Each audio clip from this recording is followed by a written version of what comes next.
Hey guys, welcome back to another video. Today I am doing a long-awaited rig rundown and I'm going to go through everything that's currently on the car as well as my future build plans.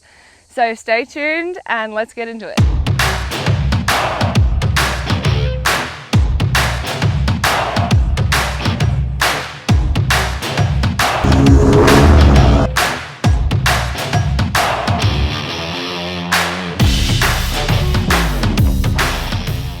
You guys might notice some changes as we go through this video, but that is purely to make sure that my car is 100% legal now. I recently had all my suspension engineered and all new work done through Solve Off-Road and D-Wiz diffs. But to go with that, I have gotten rid of my bull bar as it wasn't actually ADR approved considering I had modified it myself. So I've gone back to factory headlights and a factory bumper for now till I figure out what kind of bull bar I'm going to put on the car. But other than that, let's get into the rest of the build. I'm going to start with the interior, so let's take a look inside my rig. It has a fully custom interior done by Legacy Auto Trimming, and this took so much time. It is fully painted dash and retrimmed interior. So you can see all the leather and suede fixtures in the car, all the door cards have been redone, all the steering wheel, everything has been blacked out completely in this car and it looks amazing. The seat covers are by Razorback 4x4. They have been one of my sponsors for years since I first got this rig, and they just really tie in the rest of the black interior. The interior also includes a center console and a roof console from Department of Interior. These were retrimmed by Legacy Auto Trim as well when I had the full blackout done. Also got a GME UHF in there. I have the XRS Connect, and you can see the custom suede panels throughout the car. The head unit is also a Pioneer 650 BT screen. I've got the readout gauges here. That shows me my boost, EGTs, oil pressure, and coolant temperature. If you see the little grab handles in the ute, I actually made those myself. And I used to actually sell them for a little while, but I no longer have any in stock. So for my wheels, I had to go with something that was completely load rated because my GVM now is 4.495. So I've gone with the loaded Gib wheels in a satin black, as well as the BFG KM3 muddies. And then to cover them, because the track is widened, and I will go through that a little bit later when I do suspension, I have 100mm flares from Rhino Off-Road, I believe. So I've custom painted them to color match the car. And then we go to twin snorkels. These are by Fat Bars, but they will be changing soon. They were originally powder coated black, but I took all the powder coat off and left them polished. So they are not both hooked up, by the way. One of them is Bluetooth on the other side. I'll go into the engine bay afterwards and show you guys the setup in there too. But we also have some OCAM towing mirrors, and then we have the Rhino Rack backbone platform.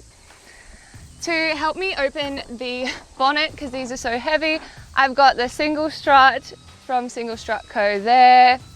In the engine bay, it is pretty stock. All this will be changing up soon, and I'll hopefully be getting a lot more work done in here, but this is just what's currently in the rig. So we've got the airbox and pod filter.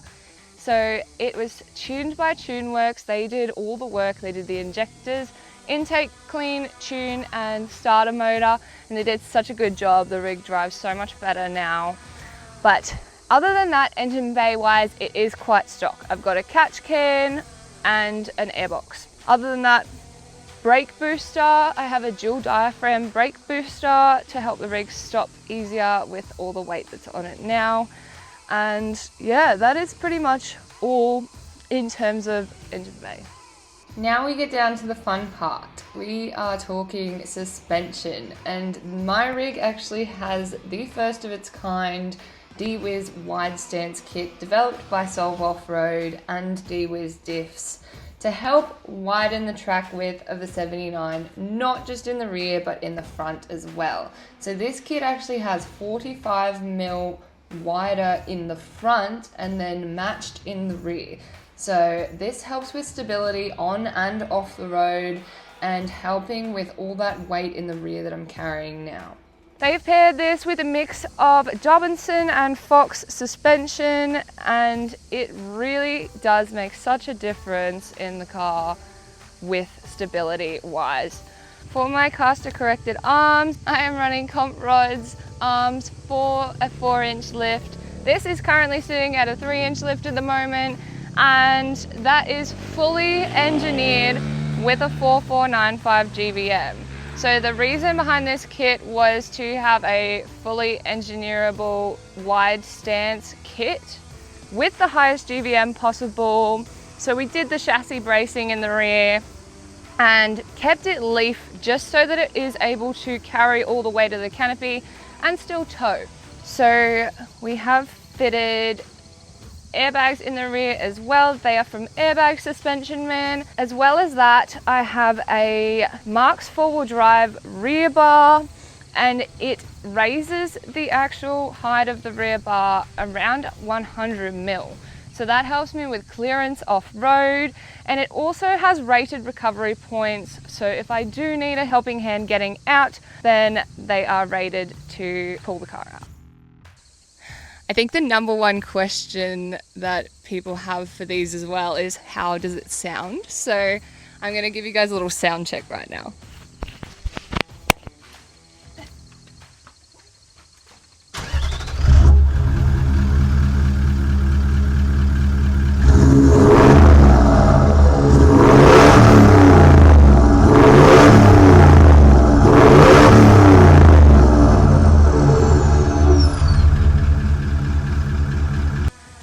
So now we're getting into the canopy setup.